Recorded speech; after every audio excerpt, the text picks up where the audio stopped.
ফিলিস্তিনের স্বাধীনতাকামী যোদ্ধাদের বিরুদ্ধে লড়াইয়ে নেমে যেন ঘুঘুর ফাঁদে পা দিয়েছে ইসরায়েলি বাহিনী। অবস্থা এখন এমন যে পিঠ বাঁচাতে যুদ্ধ থামিয়ে দিতে চাইলেও সেই সুযোগ আর নেই। অন্যদিকে হামাসকে হালকাভাবে নেয়ার করুণ পরিণতিও ভোগ করছে ধুকে ধুকে। সম্প্রতি গাজা ও মিশর সীমান্তবর্তী ফিলাডেলফি করিডোরের নিয়ন্ত্রণ নেয়ার পর হামাসের একটি অস্ত্র ভান্ডার দেখে চোখ কপালে উঠেছে ইসরায়েলের। যোদ্ধাদের এমন অস্ত্র ভান্ডারের সামনে ঠিক কতদিন নিজেদের মনোবল ধরে রাখতে পারবে নেতানিয়াহুর সেনারা, তাই এখন বড় প্রশ্ন।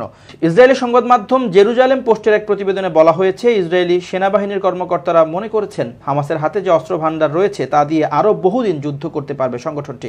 কয়েক দশক ধরে অস্ত্রের বিশাল মজুদ গড়ে তুলেছে আল কাসাম ব্রিগেড। ফলে ফিলাডেলফি করিডোর বন্ধ হলেও অন্য স্থানে মজুদ করা অস্ত্র ব্যবহার করবে হামাস। ফিলাডেলফি করিডোরের দখল নেয়ার পর ইসরায়েলি সামরিক বাহিনীর মুখপাত্র রিয়ার অ্যাডমিরাল ড্যানিয়েল হাগারি জানান, সেখানে 20টির মতো ট্যানেল খুঁজে পাওয়া গেছে যা হামাস অস্ত্রের চালান গ্রহণ করার গোপন আস্তানা হিসেবে ব্যবহার করত।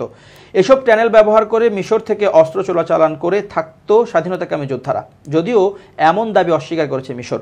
ইসরায়েলি গণমাধ্যমের প্রতিবেদন অনুযায়ী হামাসের ট্যানেল এবং অস্ত্রের গুদাম এত বিস্তৃত যে তা খুঁজে বের করা ইসরায়েলি বাহিনীর জন্য প্রায় অসম্ভব। ইসরায়েলি বাহিনী হামাসের সবগুলো ব্যাটালিয়নকে ধ্বংস করার পরও সংগঠনটি আরও মারাত্মক হয়ে ওঠার ক্ষমতা রাখে। গাজায় আল কাসাম ব্রিগেডের প্রতিরোধ হামলাগুলো সেই বাস্তবতার প্রমাণ দেয়। মধ্যপ্রাচ্যের সামরিক বিশেষজ্ঞরা মনে করেন হামাস তার সামর্থ্যের পুরোটা কখনোই প্রদর্শন করে না। শত্রুকে ঘায়েল করতে উপযুক্ত সময়ের জন্য অনেক দিন ধরে অপেক্ষা করে। সেই সঙ্গে বিশেষ বিশেষ অভিযানের সময় তারা তাদের সেরা অস্ত্রগুলো ব্যবহার করে। হামাসের কাছে অস্ত্রশস্ত্রের অভাব নেই। এখনও গাজার বহু এলাকা রয়েছে যা ইসরায়েলি সেনারা ঢুকতেও পারেনি।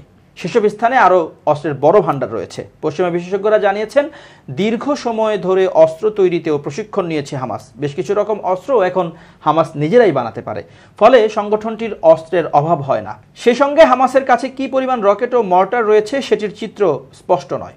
শুধু ধারণা দিয়ে যুদ্ধ চালিয়ে যেতে পারবে ইসরায়েল, কিন্তু দীর্ঘ সময় যুদ্ধ হলে শেষ পর্যন্ত বিজয়ী হবে হামাসই।